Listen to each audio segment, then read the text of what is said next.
Yeah, so back in 2009, there was a regulation that was basically created by the EPA. It's called the endangerment finding. And what that did is it was a kind of like a framework so that the EPA could limit greenhouse gas emissions under the Clean Air Act and figure out a way to limit CO2, carbon levels and stuff like that.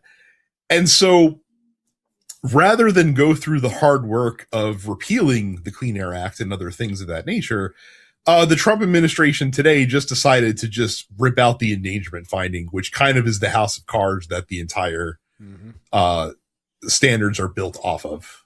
Lovely. Essentially. So yeah, this is great. The World Health Organization, which the U.S. is no longer a member of, by the way, say that an additional 250,000 people could die as a result of this between 2030 and 2050 due to climate change being exacerbated by greenhouse gas emissions not being cracked down on pretty hard. Of course, the Trump administration is doing this because they say that these are overly restrictive regulations that are in place that make it hard for businesses to do what they have to do.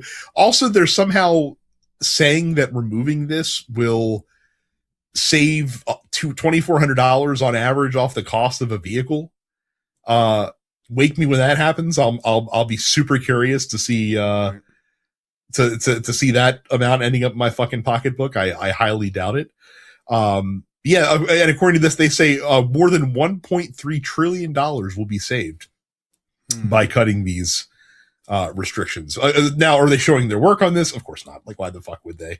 No, nothing to point to except for just, I'm surprised Trump wasn't out there saying that, it'll cut, costs down by, 11,000%, like he likes to fucking talk about.